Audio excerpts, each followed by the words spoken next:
Putin, worshipped, hated. The story of a man who divided the world. Chapter 1. The City That Never Forgot.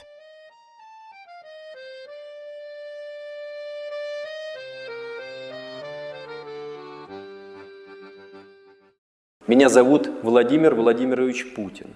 Я сейчас президентом России. My name is Vladimir Vladimirovich Putin, President of the Russian Federation. I decided to tell you my story not because I think I stand out, but because an honest story can help us understand something important. I want you to understand my origins.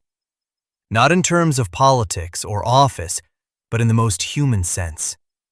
Which land, which city, which family, which pain, and which love shaped me. When people ask me where I come from, I usually answer simply, Leningrad. But the word Leningrad means more than a name on a map. It represents an entire world. The story of millions who survived the unimaginable and then built lives from it, raised children, and never complained. Leningrad does not just mark a place. It reflects a state of mind. I grew up as a child of that state. Before I speak about myself, I must address those who came before me. A person does not grow from himself like a tree. He continues those who came before, and without understanding their fate, you cannot understand his. I will start with my grandfather, Spiridon Ivanovich Putin. He entered the world in 1879 in the small Russian village of Pominovo in the Tver region. He lived as a simple rural man from a farming family, someone without much formal education, but with something else that schools cannot teach. He worked with skilled hands and carried the humility of a hard-working person. He became a cook, and not just any cook. Fate sometimes reveals a strange sense of humor. The simple village boy eventually served as personal cook to the most influential people of the 20th century. Spiridon cooked for Vladimir Ilyich Lenin, the founder of the Soviet Union. He prepared his meals, worked in his kitchen, and stood close to him as the country's history took shape. After Lenin died, my grandfather stayed on and cooked for Joseph Vissarionovich Stalin. In the last years of his career, he also worked in a sanatorium of the Moscow City Party Committee in Ilyinskoye. When I think about this now, one thing amazes me most. My grandfather survived. In a time when people died for a wrong word, a look, or merely because they stood near someone who had fallen from favor, Spiridon survived. He outlived Lenin, outlived Stalin, survived the purges and the war. I believe I know why. He kept quiet, not because he lacked something to say, but because he understood something most people never grasp. In certain times, silence counts as wisdom, and unnecessary words count as suicide. I met my grandfather only as a small boy. He died in 1965 when I was 12. My memories of him remain fragmentary, yet some stay surprisingly sharp. I remember his hands, large, worn cook's hands with short, strong fingers, hands that worked all their lives. When he stroked my head, I felt both their roughness and an unexpected gentleness, as if those hands could stay strong and gentle at the same time. Perhaps I drew that from him, though at the time I did not realize it.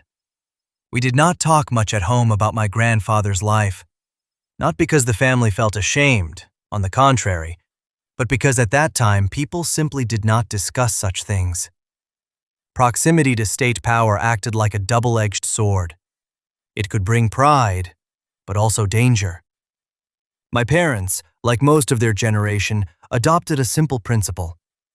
The less attention you attract, the better. Let us move on from grandfather to father. My father, Vladimir Spiridonovich Putin, came into the world in October 1911, in Petrograd, a city whose name would change with the course of Russian history. It later became Leningrad and is known today as St. Petersburg. The mere fact that a single city changed its name several times says much about the turbulence of Russian 20th century history. My father differed from my grandfather. While Spiridon stayed silent out of calculated wisdom, my father kept quiet by nature. He spoke little, looked people straight in the eye, and gripped hands firmly. He did not attend university. He worked as a laborer his whole life in a railcar plant. Yet he carried something I consider more important than any diploma: character. That character formed through something I will now describe, because without it, you cannot understand what followed. War. In June 1941, Nazi Germany invaded the Soviet Union. My father, then 30, enlisted and joined an NKVD destruction detachment, special units that operated behind enemy lines. Their task: destroy bridges, supplies, and communication links. In short, turn the enemy's rear into hell. The assignment carried extreme danger. Out of the original 28 men in his detachment, only 4 survived, and he barely counted among them. His ordeal unfolded by the Neva at a place soldiers call Nevsky Pyatachok, the Neva's small patch of land. This narrow strip on the bank of the Neva, hardly larger than a few football fields, became the point Soviet units repeatedly tried to take to break the German siege of Leningrad. Battles there proved so terrible and bloody that the place turned into a grave for hundreds of thousands of men. My father fought there and suffered his wounds there. A German grenade exploded nearby. Shrapnel tore into both his legs. He suffered severe injuries. A comrade carried him away. Otherwise, he would have bled to death like dozens of others around him. They took him to a field hospital and later to a hospital in Leningrad, where he spent months. Surgeons saved his legs, but he limped for the rest of his life. Every step on those ruined legs reminded him of the war until his last day. He never complained. I never heard him say, "It hurts, I suffer," or "This is unfair." For me as a boy, his limp simply formed part of who he was. Just as he had brown eyes and close-cropped hair, he limped. I saw it as a trait, not a weakness. Only much later, when I grew old enough to understand war, did I realize the enormous strength hidden in his daily silent endurance of pain. My father kept silent about suffering, not because he felt no pain, but because he saw no point in speaking about it. What would that achieve? He remained alive, with a wife, a job, and later a son. That sufficed. For a man who saw 24 of 28 comrades die, that meant more than enough. But before I speak about myself, I must talk about my mother, and I cannot talk about her without mentioning the blockade. My mother, Maria Ivanovna Putin, née Shelamova, went through life as a simple Leningrad woman, unassuming, quiet, and hardworking. She harbored no big ambitions and no dreams of a career. She wanted a family, children, and a normal, peaceful life. Fate did not grant any of that easily. Everything she possessed came only after she survived and then earned it through suffering beyond what an ordinary person can imagine. Now I must speak about the blockade of Leningrad. Many of you may have heard about it and know the basic facts and numbers. But numbers remain just numbers. Numbers do not hurt. Stories hurt. My mother's story belongs to one of millions that together form what people call the blockade. On the 8th of September 1941, German forces, with Finnish units to the north, closed Leningrad in a ring. They cut it completely off from the outside world. No supplies, no evacuation, no help. More than 2.5 million civilians and several 100,000 soldiers remained trapped inside the city. The Nazi plan looked clear and inhuman. They did not intend to capture the city, but to starve it and let it die slowly. Leningrad began to die, slowly and horribly, yet with dignity. The first winter, from 1941 to 1942, hit the hardest. Temperatures fell below -30 degrees. Food stocks ran out quickly. Bread rations fell to 125 grams per person per day, a piece that fits in the palm of your hand. That bread did not even count as real bread. People mixed it with cellulose, sawdust, anything they found. People ate wallpaper glue because it contained starch. They boiled leather straps and belts. They ate cats, dogs, and birds. When even that was gone, in the darkest moments, things happened that people still do not speak of aloud. And those acts do not shame Leningrad because they shame humanity itself. People died on the streets, in apartments, and in bread queues. They died in their sleep. They died while walking. They sat down on a bench and never stood up again. Dead bodies lay on the sidewalks, and those still living stepped around them because they lacked the strength to carry them away. Special teams worked in the city, collecting the dead and taking them to cemeteries where they buried them in mass graves. There was no time, place, or strength for individual graves. During the 900 days of the blockade, estimates suggest that between 600,000 and 1.5 million civilians died, most from starvation. Bombs and shells fell daily, but hunger killed more. Leningrad became the largest cemetery in the history of the Second World War. Yet at the same time, and this fills me with pride, the city became the greatest example of human resilience. The city did not surrender. It did not give in despite hunger, cold, and bombing, despite the world beyond the encircling walls almost forgetting it. 900 days, nearly 2.5 years, yet the city refused to capitulate. My mother stayed in the city throughout the blockade. My father fought at the front, wounded and in hospital.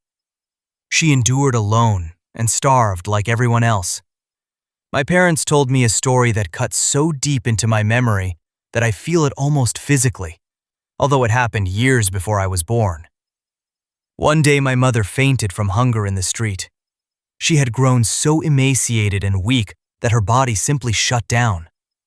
People around her, themselves on the edge of survival, thought she had died. They laid her with the other dead bodies on the sidewalk among those waiting for removal. Then something my family always regarded as a miracle happened. My father, wounded and barely able to walk, somehow learned where she lay. He went there, walked among the dead bodies, and recognized her. He recognized her among the dead, bent over her, realized that she still breathed, and carried her away. He literally pulled her back from the dead. When they told me this, they did not dramatize it or turn it into a grand gesture. They stated it simply, factually, and almost casually, as people speak about events so enormous that no words can hold them. But I listened with a feeling that no single word can describe. A mixture of horror, gratitude, admiration, and a deep sense of obligation. I felt that I owed them something that no one can repay. Not because they demanded anything, they never demanded anything from me, but because I understood the price they paid so that I could exist at all. And here I come to something I rarely speak about because it is very personal. Before my birth, my family had 2 sons, 2 older brothers I never met. The first, Albert, died in the 1930s while still an infant.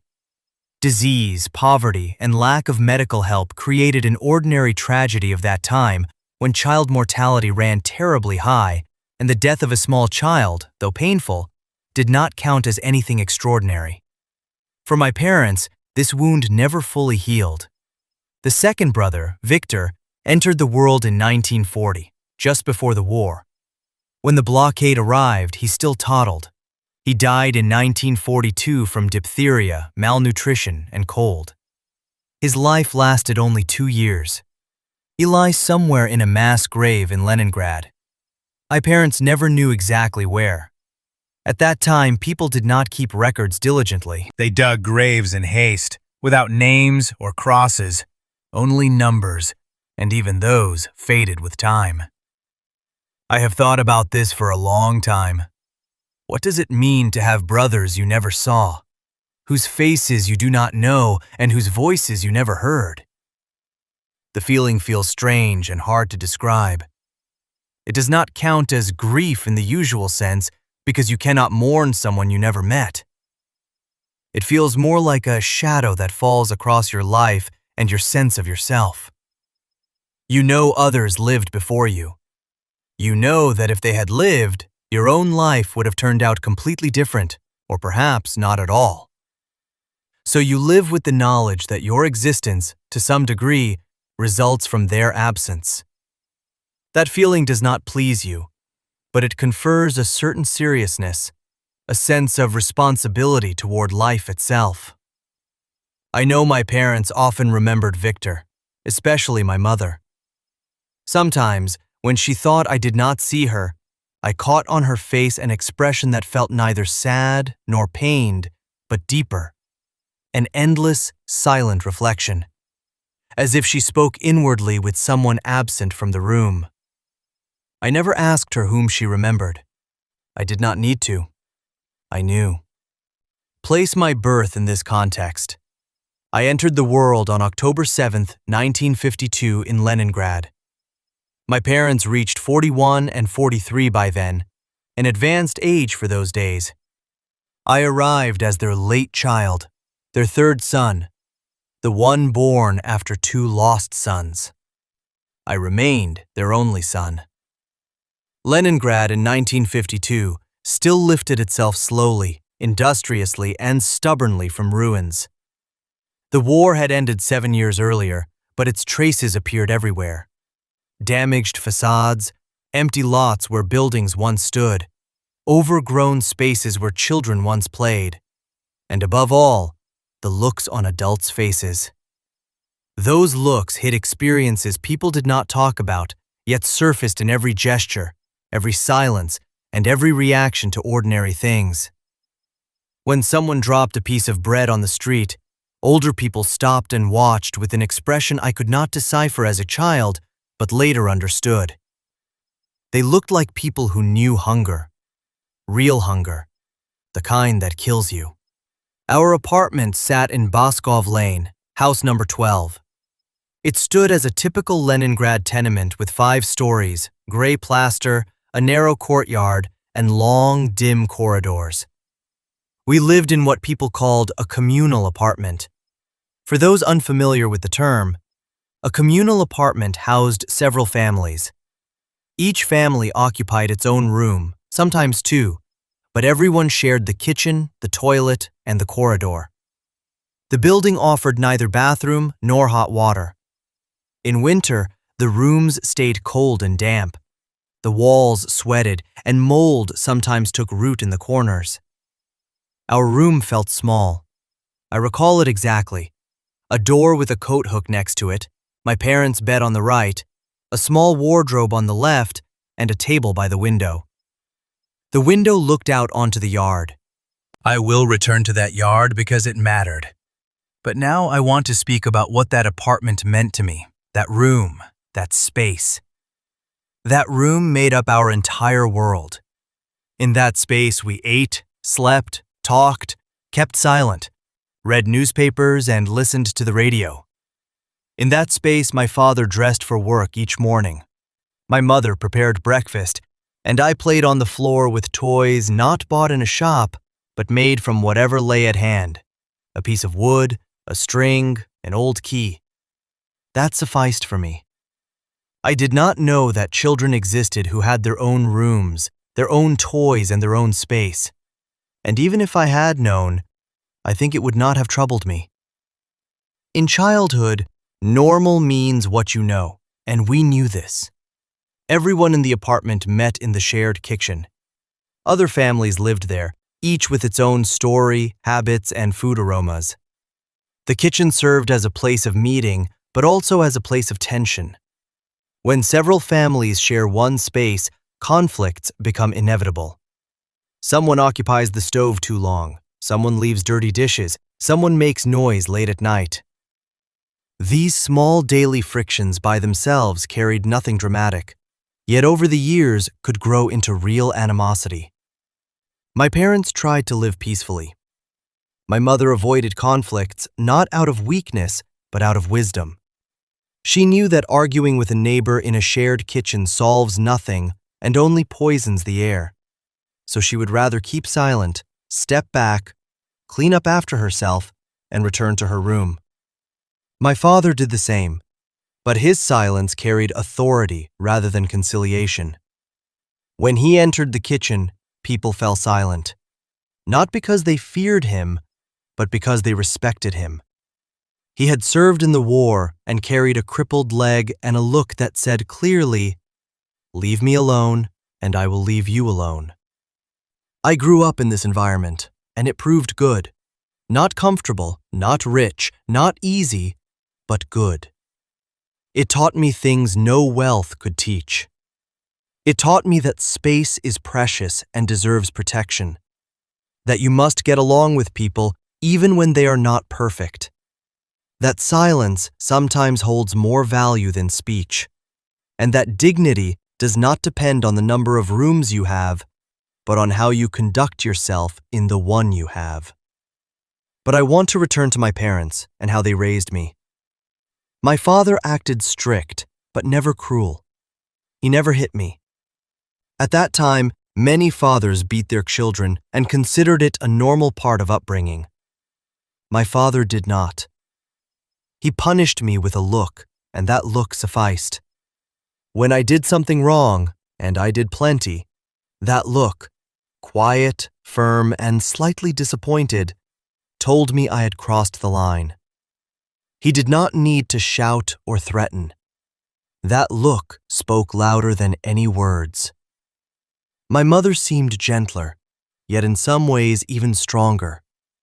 Her strength differed from my father's. His strength looked visible and external, like a wall. Her strength stayed internal, quiet, and inexhaustible. She drew her strength from surviving the blockade, losing a child, and being pulled from among the dead. And yet she woke each morning, dressed and carried on, without complaint, without self-pity, and without any hint that she deserved more than she received. My mother worked her whole life in physically demanding jobs, in a factory, later as a cleaner, a guard, and an orderly. She took whatever work came. No job fell beneath her. I never heard her say, "I do not deserve this," or "This lies beneath my dignity." Her dignity lay not in what she did, but in how she did it. She carried out everything thoroughly, honestly, and without complaint. She came home tired, yet food always stood ready and the house stayed clean. She herself remained there. That last thing mattered most. In childhood, you need to know that when you come home, someone waits for you. Someone for whom you matter, not because of what you do, but because of who you are. My mother remained present, and that gave me a sense of security I drew on throughout my life. I want to tell you something more about my mother, something very personal. My mother held to her faith in a country where atheism served as the state doctrine, in a time when authorities officially suppressed religion, closed or abolished churches, and a believer faced ridicule, misunderstanding, and even professional consequences. In our family, my father belonged to the Communist Party, and belief conflicted directly with his view of the world. Through all this, my mother continued to believe, quietly and steadfastly. She went to church when she could, not ostentatiously or demonstratively, but quietly and discreetly, the way she did everything. She prayed, and when I was a little boy, she secretly had me baptized, without my father's knowledge. She took me to an Orthodox church and arranged my baptism. I still wear the cross they hung around my neck that day. When she later spoke about it, she did so with that quiet, calm smile I associate only with her. It did not express victory or defiance. It expressed a woman who did what she believed right and did not need anyone's approval, not her husband's, not the party's, not the state's. And what about my father? Did he know? I think he did, or at least he suspected. But he never protested. Perhaps that formed his way of giving my mother room for something that belonged only to her. Perhaps that formed his way of silently granting me freedom. Hard to say. My father remained a complex man, and some of his decisions stayed forever wrapped in his typical, impenetrable silence.